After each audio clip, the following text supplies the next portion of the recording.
Nos place darles la bienvenida a una nueva edición de Diálogo al Punto, un programa internacional que les brinda información útil y también inspiración para la vida. Estamos contentos de que nos acompañen otra vez porque con nosotros está la maestra Francisca Postigo Mota, enfermera y matrona especializada en obstetricia y ginecología, que ejerce su profesión en Murcia, España, y ha venido aquí al campus de la Universidad de Montemorelos para presentar temas de su especialidad. Y le damos la bienvenida a Diálogo al Punto. Muchas gracias. Estoy encantada de estar con vosotros y poder compartir este espacio. Muy bien, porque hoy vamos a dialogar de un tema fascinante, que es el milagro del nacimiento de un bebé. Es algo que nos ha ocurrido a todos, aunque no lo recordemos. Y es un programa que seguramente los va a hacer pensar y emocionar acerca del milagro de la vida. Y voy a hacer una pregunta para comenzar. ¿Qué la motivó a escoger la obstetricia y la ginecología como especialidades dentro del campo de la enfermería? Pues tengo que decir que la maternidad siempre había sido algo que desde muy joven había tenido un lugar especial en mi vida. Y cuando comencé a estudiar enfermería descubrí el campo de la salud de la mujer y me pareció fascinante cómo cuidando a la mujer se puede cuidar a la criatura y se puede cuidar y tener impacto sobre el resto de la sociedad. Y desde entonces, desde mis estudios de enfermería, decidí que en algún momento quería especializarme en este campo para poder cuidar de la mujer en todas sus facetas. ¿Y dónde realizó su posgrado en el campo de la salud de la mujer? En Inglaterra. Estudié allí durante 2 años y trabajé posteriormente en ese ámbito allí. Usted me decía que el nacimiento de un nuevo ser es una etapa importante en el transcurso de un proceso planificado y complejo. Así que le vamos a pedir que hable a nuestra audiencia acerca de las últimas semanas antes del nacimiento del bebé.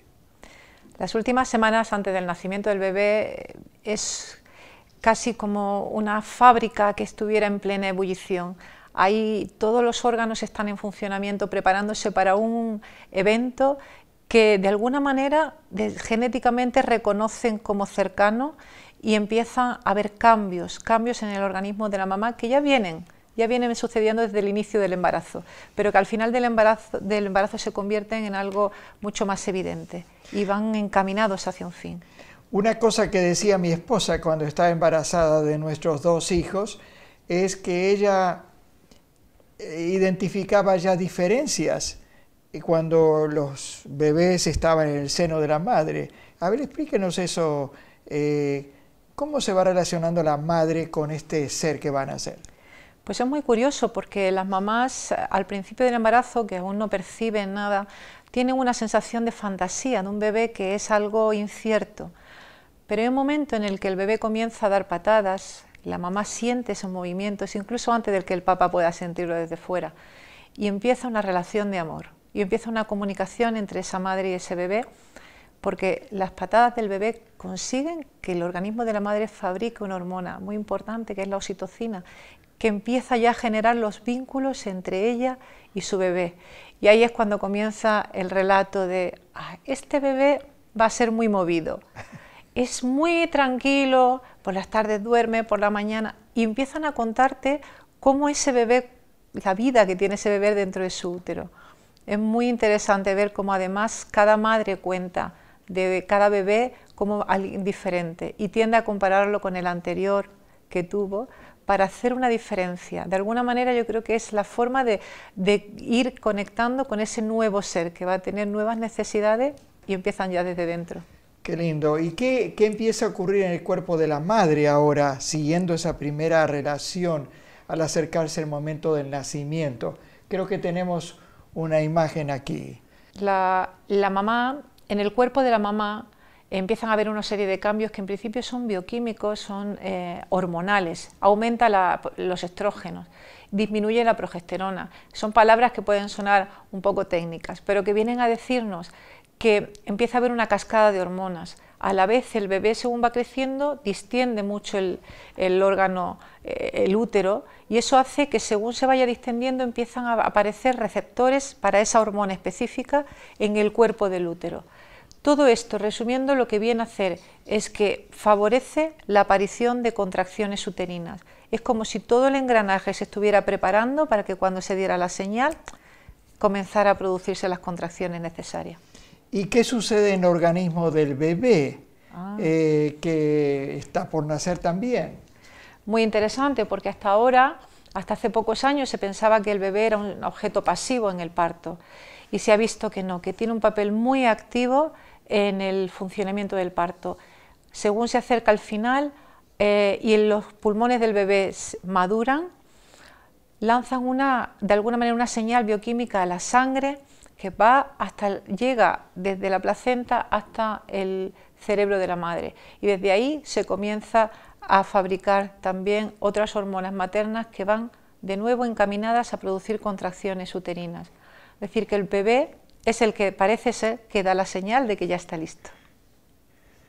Todo se vuelve mucho más complejo de lo que yo pensaba en mi inocencia. Ahora, usted habló de una hormona, la oxitocina. Explíquenos la función de esta hormona y sus efectos. Pues la oxitocina es una hormona muy curiosa porque además es la que se le llama la hormona del amor, porque está presente en muchas de esas situaciones en la vida del ser humano en el que hay amor y relación de por medio. Está presente en las relaciones de pareja, en las relaciones sexuales, es la responsable del placer. También está presente en el momento del parto, porque va a ser la encargada de que el útero se contraiga y ese bebé nazca. Después del parto tiene un pico enorme de producción que parece ser responsable del enamoramiento entre la madre y el bebé. Esa oxitocina hace que el cerebro de la madre y del bebé se predispongan a encontrarse, a mirarse y a enamorarse. Otro enamoramiento, ¿no es cierto?, al nacer el bebé. Usted me hablaba de otra hormona también que entra a jugar un papel en estas etapas anteriores al nacimiento. Efectivamente, la oxitocina, además de estar presente en el parto, también lo está en el momento de la lactancia, es la responsable de que salga la leche por el pecho, y también en las relaciones sociales. Y es una hormona que se fabrica en momentos, necesita la seguridad, la privacidad, la intimidad para poder fabricarse. Y eso es precisamente lo que favorece ese flujo. Si eso se da, cuando llega el momento del parto, y esa oxitocina se ha podido fabricar dentro de ese contexto, lo que entra en juego es otra hormona, que es la hormona que va a aliviar la sensación dolorosa de la contracción. Y esa es la hormona se llama endorfinas. De forma que el diseño original con el que nacemos no nos deja sin herramientas ante el dolor, sino que según aumenta el factor que nos hace tener contracciones, también aumenta, por otro lado, aquel que va a suavizar la sensación. Por eso la percepción del dolor es algo muy subjetivo y muy personal. Y hay mujeres que cuando su parto evoluciona de forma natural, refieren el parto como algo placentero, no necesariamente doloroso, aunque sí intenso. De modo que hay estas dos hormonas. ¿Dónde se secretan estas dos hormonas en el organismo?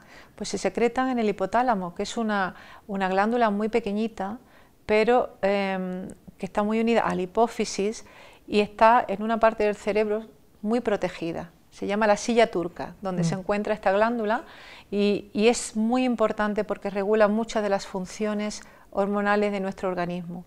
Por lo tanto, está muy bien protegida. De nuevo, una señal de que el diseño es perfecto. Se segrega ahí, pero una vez segregada va por todo el torrente sanguíneo hacia las diferentes partes del cuerpo. Igual llega al útero para contraerlo, que llega al pecho para amamantar. No sabemos cómo, pero sabe cómo llegar. Endorfina es una palabra que he escuchado también porque es la que trae placer o sensación de calma y de alegría, ¿verdad? de modo que está presente ahí en el parto para aliviar esta sensación de dolor, pero sigue en nuestra vida, ¿verdad? Efectivamente, igual que la oxitocina, son dos hormonas que nos acompañan durante toda la vida. Cuando nos relacionamos entre nosotros como individuos, cuando nos tocamos, nos abrazamos, segregamos oxitocina. Y a la vez segregamos endorfinas en cualquier situación que nos da bienestar, cuando hacemos ejercicio físico, cuando estamos, como en este momento, en un momento de a gusto, relajados, disfrutando, la endorfina se eleva para hacernos sentir placer, un placer o al menos una sensación de bienestar y tranquilidad, que es muy necesaria en el momento del nacimiento. Claro. Usted trajo también un video que presenta esta etapa del alumbramiento. Quisiéramos que nuestra audiencia disfrutara mientras nos explica lo que está ocurriendo. Sí, en este vídeo podemos ver cómo ese bebé va bajando por el canal del parto, que es un canal óseo, muscular, aunque ahí no se vean los músculos, y cómo tiene que ir girando para poder dilatar el cuello del útero, que es lo que se ve en este momento. La cabeza va bajando y la presión de la cabeza produce una dilatación que va a permitir la salida del bebé. Pero no es suficiente con que se dilate ese cuello del útero, sino que ese bebé va a tener que negociar una serie de diámetros, de espacios, y eso lo va a hacer moviéndose. Y si lo vemos, cómo retorna para buscar su diámetro más pequeño con el mayor de su mamá. Los huesos se apartan, se abren, y ese bebé vuelve a girar para poder salir. Saca una manita, nos saluda, nos dice, ya estoy a punto. Y lo siguiente es de ahí a nuestros brazos, porque el vídeo no lo muestra, pero... Ahí está. ¡Qué belleza! ¡Qué es la ruta que hemos seguido todos los que nos están escuchando y nosotros también! ¡Qué maravilla! Bien, sí. Esto nos deja medio emocionados. Vamos a hacer un paréntesis para recuperarnos y en unos pocos segundos más seguimos hablando de esta maravilla del nacimiento del bebé. Así que les pedimos que no se vayan, que pronto regresamos. Si usted desea vigorizar su mente y su vida cristiana, lo invitamos a visitar el portal de la editorial Adventus. Allí encontrará un rico menú de libros de autores adventistas sobre diversos temas. Los puede adquirir desde cualquier parte del mundo con una tarjeta de crédito. Visite hoy nuestro catálogo electrónico adventus21.com.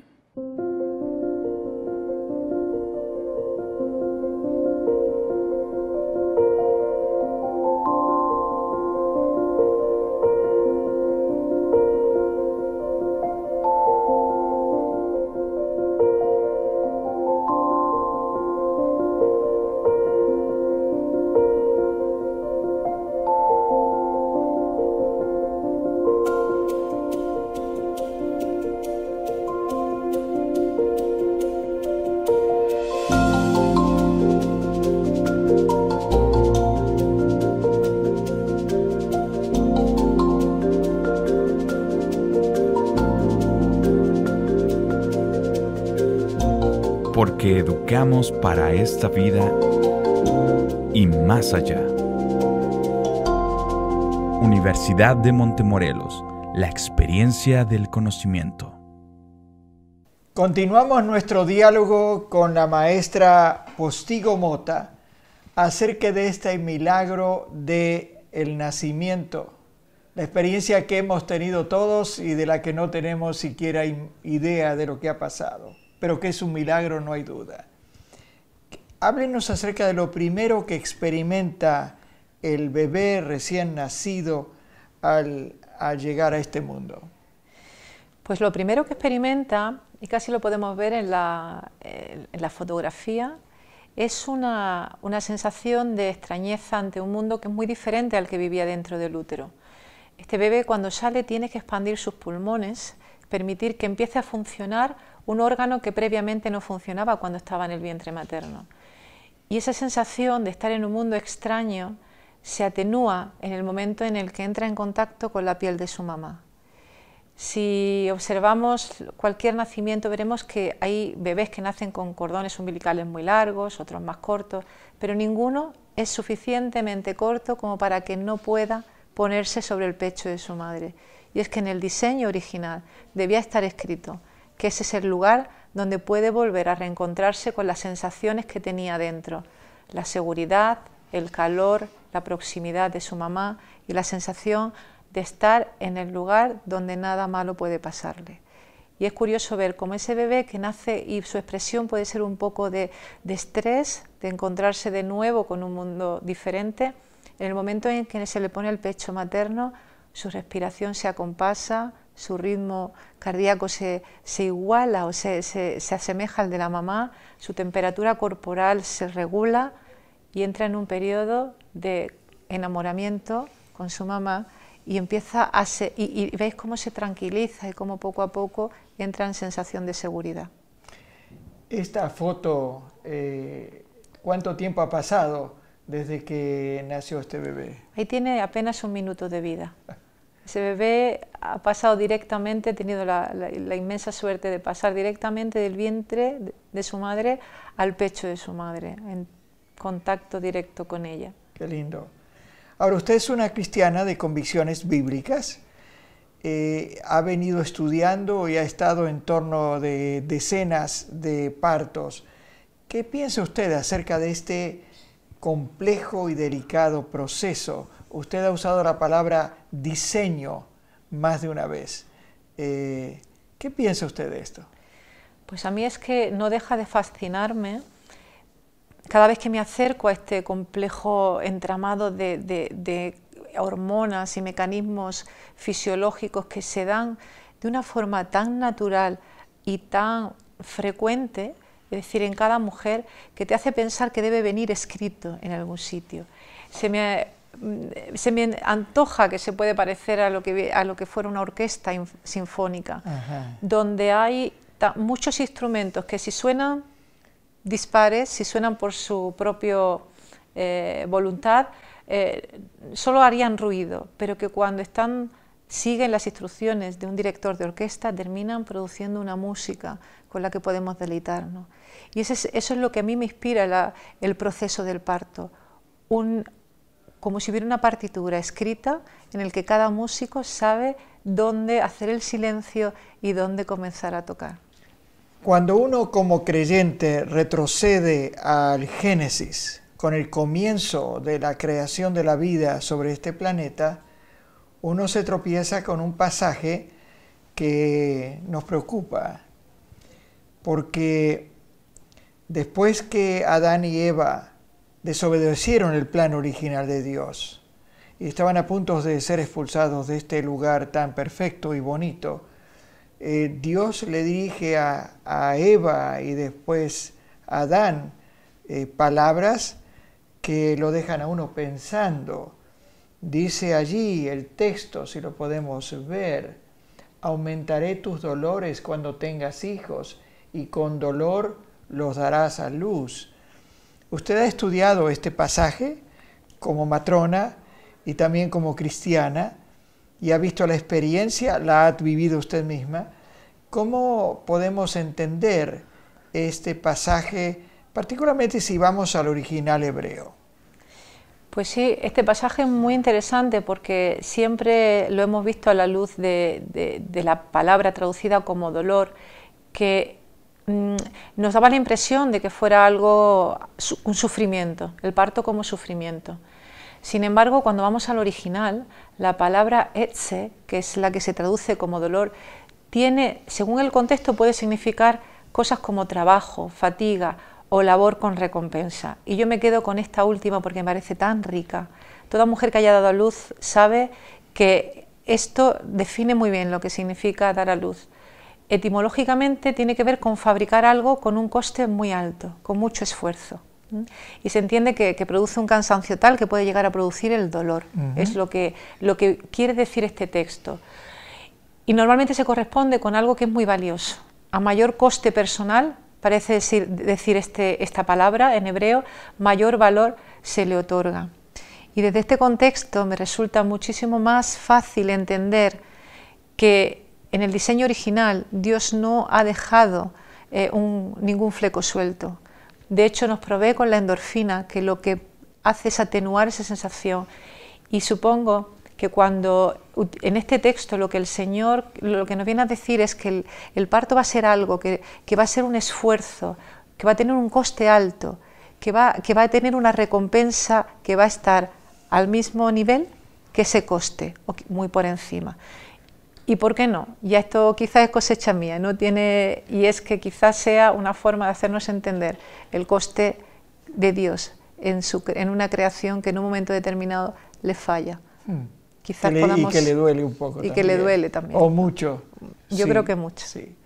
Ahora, en este contexto del dolor y de algunos intentos humanos de reducirlo, ¿usted está preocupada por la popularidad que tiene la operación cesárea, que se usa cada vez más para traer al bebé al mundo?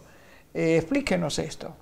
Pues sí, en principio hay como ha ido progresando esta técnica que en un momento dado se inventa para poder solventar aquellas veces que la fisiología se desviaba de lo normal.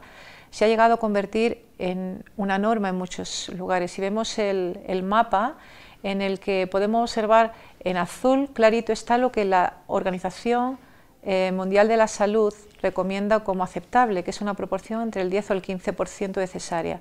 Pero si observamos países como Estados Unidos, México, algunos países del sur de América, donde vamos a ver que la proporción llega a ser hasta el 56%.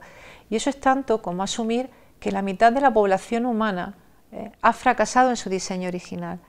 Con lo cual, para mí supone una preocupación, porque creo que el hombre está tomando las riendas de algo que no le corresponde. Algo para pensar, ¿verdad? Algo Sin que duda. debemos reflexionar como especialmente madres, pero también padres. Se habla mucho de las influencias prenatales. Díganos algo acerca de esto, lo que influye el contexto, la actitud de la madre sobre el bebé en gestación. El bebé y la madre, cuando están en gestación, son una sola cosa, con lo cual todo lo que afecta a la mamá le va a afectar al bebé. Situaciones de estrés que pueda vivir la mamá, el bebé lo va a percibir. Y hay algunas que no podemos evitar, pero vivimos en un mundo en el que intentamos ignorar lo que pasa dentro del vientre y seguir con la vida como si nada pasara. Pero todo aquello que influye, así que si nos cuidamos como madres, si nos alimentamos bien, si cuidamos nuestra salud emocional y espiritual, eso termina revirtiendo en un beneficio para nuestro bebé, porque somos uno. Y a fin de cuentas las emociones se transforman en moléculas bioquímicas que a través de la sangre pasan a nuestro bebé y tienen el efecto en él que tienen en nosotros. De modo que tenemos que tener cuidado las madres de lo que ingieren y lo que ponen dentro de su cuerpo, porque gira en torno a la vida del pequeño. Efectivamente. Ahora hablemos un poquito del padre, que ha estado un poco al margen de todo este proceso. Estuvo al principio, pero ahora reaparece cuando viene al mundo. ¿Qué rol puede desempeñar un buen padre una vez que llega al mundo su hijo? Aquí Pues, tenemos una imagen muy bonita en que aparece el padre. Sí, pues ahora mismo son muchas las situaciones en las que el papá está presente en el momento del parto, pero independientemente de eso, el papel del padre durante el proceso del parto y posterior va a ser siempre un lugar de soporte, de apoyo emocional a la madre. La madre va a hacer el trabajo físico, pero necesita a alguien sobre quien apoyarse. La foto es fantástica porque además esta mamá ha parido apoyada sobre su pareja. Y ese apoyo no es solamente físico, detrás de ese apoyo físico hay toda una transmisión de yo estoy aquí, estoy para apoyarte, para sostenerte. Y después, cuando ese bebé nace, ella va a seguir necesitando que para ella poder nutrir a su bebé, necesita a alguien que la proteja, que la nutra, que la cuide. Y ese tiempo va a ser mágico para esa pareja. Qué lindo rol de los esposos y los padres. Nos estamos acercando al final del tiempo para la entrevista. Quisiéramos saber un poco más acerca de su familia. Creo que nos ha traído una fotografía que quisiéramos proyectar. ¿Quiénes están aquí? Comenzando de atrás, tal vez. Sí, aquí tengo a mi esposo, Franjo. Él es mi compañero desde hace 24 años. Compartimos vida, familia y fe, así que es un privilegio tenerle conmigo. Mi hija, que tiene 14 años, se llama Paula. El siguiente es Héctor, que tiene 11 años, y el Benjamín de la casa, que se llama Rubén y tiene 5 añitos. ¿Y qué profesión tiene su esposo? Él es investigador, se dedica a la investigación en biociencia, tratando de aportar un poquito a la salud desde la investigación. Bien, una palabrita acerca del tipo de actividad que usted y su familia realizan en la Iglesia Adventista de Murcia, en España. Pues mis hijos tocan diferentes instrumentos musicales, así que participamos mucho en todo lo que es el servicio de alabanza, mi marido también, y yo particularmente muy involucrada con el Club de Exploradores. Me encanta trabajar con los chavales y disfrutar de ellos. ¿Hay una cosa que quiere decirle finalmente a nuestra audiencia antes de cerrar el programa? Pues sí, me gustaría que reflexionaran sobre el tema de que ser mujer es haber sido elegida por Dios para gestar y dar a luz una vida. Y para eso hemos sido diseñados de una forma perfecta. Por eso debemos de confiar en ese diseño. Pero además de todo eso es una gran responsabilidad, porque después de darlos a luz necesitamos confiar en esa capacidad que Dios nos ha dado para educarlos, siempre sabiendo que nuestra educación no es para hoy, sino para la eternidad. Amén. Y para padres y madres, este placer es el comienzo de la responsabilidad seria para criar a chicos que lleguen a ser ciudadanos de la tierra nueva. Amén. Entonces, de corazón, agradecemos el haber detenido un tiempo con nosotros. Muchísimas gracias. Que Dios la bendiga en ese trabajo tan lindo. Y a nuestra audiencia le recordamos que este mundo necesita más cristianos. Cristianos auténticos, cristianos bondadosos, cristianos fieles. Porque el Señor nos ha colocado en este mundo como sus embajadores, sus representantes, aquellos a quienes nos ha confiado la crianza de familias y el cuidado de este planeta. Adiós, hasta la próxima edición de Diálogo al Punto.